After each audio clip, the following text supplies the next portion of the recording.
I see a lot of people wholesaling and flipping. And when I was in business in 2009, I know you don't see this much, but I'm starting to see it more and more. People are losing money, and it's crazy. Like, so how to not lose money when you're doing a wholesale or you're doing a flip? Well, thorough market research, right? To avoid losing money, because that sucks. You know, it's nice. I saw a lot of people make a lot of money over and over and over and over again, but when they lost, they kind of lost it all. And that's not a good place to be. So just always be cautious when you're dealing with properties. Consider all the options and just pay attention. There's a lot of times you just overestimate the profits. Through market research and understanding the market, your local market, including trends, property values, demands, you have to pay attention to what the market is doing. And just pay attention to similar properties in the area. Don't think that this is just the best property on earth, right? There's always comparables for most of these homes, and you have to stick by that, and maybe even set your ARV like a little bit lower than what normal is in the market. Financial planning, create a detailed budget, include all costs associated with the purchase and the renovation, and then add 10 to 20% on top of that. Because sometimes you think that you have it all calculated, and then the contractor comes back with 1,000 item list of things that you all of a sudden have to pay for that they didn't calculate in the beginning, right? So just always think shit's gonna go wrong and I need to be prepared, which means I need a cushion, right? So that's another way not to lose money.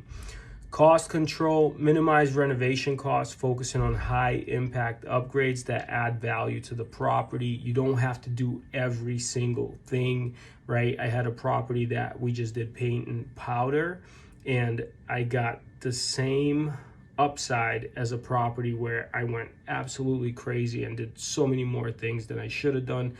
Sometimes you could just clean it up and get the hell out of Dodge. Now, just always do good work, right?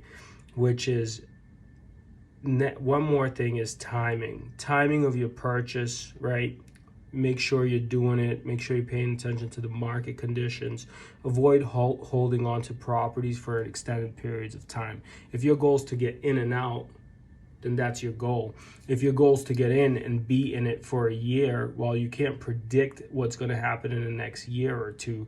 You just have to account if something changes in the market significantly, how's that going to impact your project? The other thing is quality workmanship.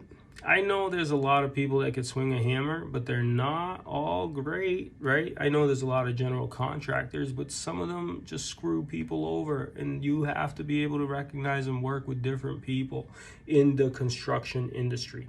So quality workmanship, ensure that renovations are done to the highest level possible to attract the best buyers possible and to maximize your selling price.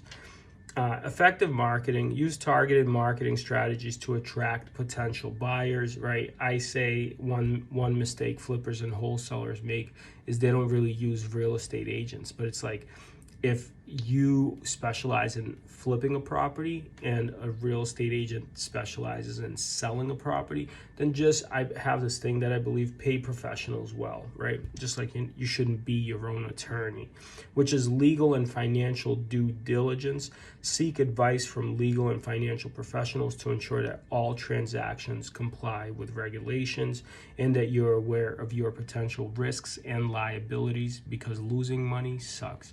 So we always use the best attorneys that we could get our hands on, people that are tried and true in the industry, and people that we have great relationships with, and they have a great running history. Remember, flipping is fun, making money is fun, wholesaling is fun until you lose money. So if you don't want to lose money, make sure you pay attention to some of these things, and good luck. If you have a flip that you want to sell, or you have a property that you want to sell for cash, I obviously buy that type of stuff. And if you have a property you want to evaluate, you know who to call.